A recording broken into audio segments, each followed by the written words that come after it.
বিভিন্ন বছরের এডিপি গুলো দেখাটা জরুরি এই কারণে, কারণ আপনি যদি বর্তমান বছরের এডিপি দেখতে চান, আপনার আগের বছরের এডিপি দেখতে হবে। কেন দেখতে হবে? তার কারণ হচ্ছে বর্তমান বছরের এডিপির মধ্যে আপনি অনেক প্রকল্প দেখবেন, এগুলো হচ্ছে সংশোধিত প্রকল্প, এবং এই প্রকল্পের সংশোধিত হয়ে এটা আসলে কত ব্যয় বাড়লো এটা বোঝার জন্য আপনাকে আগের এডিপিটা দেখতে হবে। কিন্তু এগুলো বোঝার কোনো ধরনের কোনো রাস্তা এই মুহূর্তে আমাদের কাছে রাখা আছে।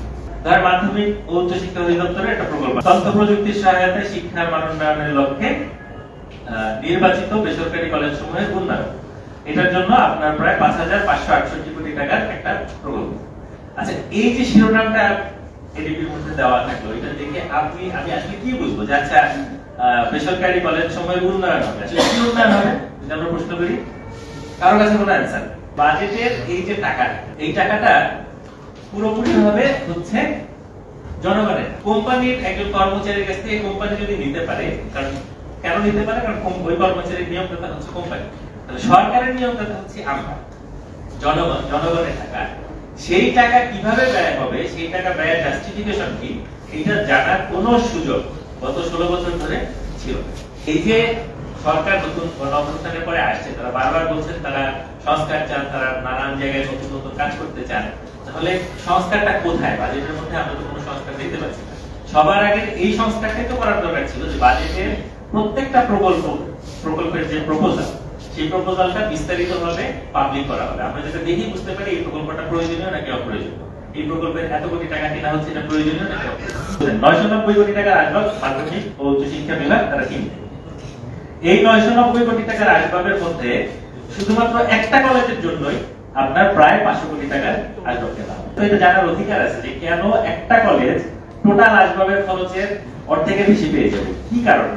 এইটার কোনো জাস্টিফিকেশন কিন্তু নাই। কেন নাই এবং এটা জানার কোনো সুযোগ আমাদের কাছে রাখছে কেন নাই?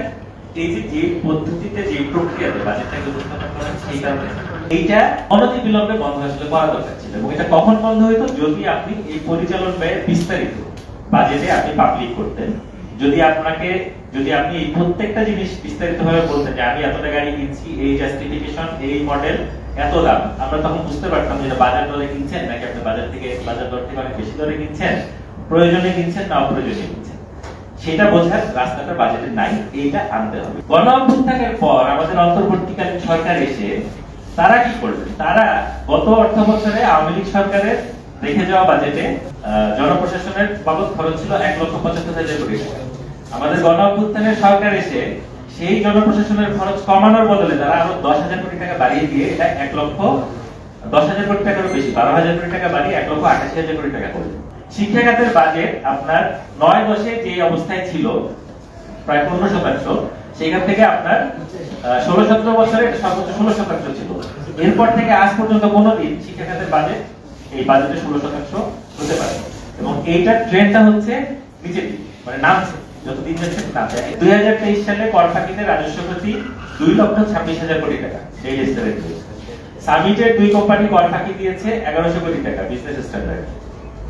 বিদেশি নাগরিকরা কর ফাঁকি দিচ্ছে, এটা যুগান্তরের খবর যে তারা নানানভাবে কর ফাঁকি দিচ্ছেন। 3 বছরে এসালমের 2 প্রতিষ্ঠানে 3,538 কোটি টাকার ভ্যাট ফাঁকি। দিনে 6 লাখ টাকা কর ফাঁকি দিচ্ছিল রয়্যাল টোবাকো, এটা হচ্ছে ঢাকা পোস্টের একটা নিউজ। বছরে 5,000 কোটি টাকার রাজস্ব ফাঁকি দিচ্ছে সিগারেট কোম্পানিগুলো, আজকের পত্রিকার নিউজ। আদানির $40 কোটি কর ফাঁকি, অভিযুক্ত সাবেক সচিব কায়দাউস। এই যে সংবাদ শিরোনামগুলো বললাম, এটা দিয়ে একদম পরিষ্কার বোঝা যায় আমাদের এখানে বাজেটের যে কর কাঠামো যাই থাকুক, এটা যদি ঠিকঠাক মতন আদায় করা যেত, আমাদের এখানে টাকার কোনো অভাব আসলে নাই।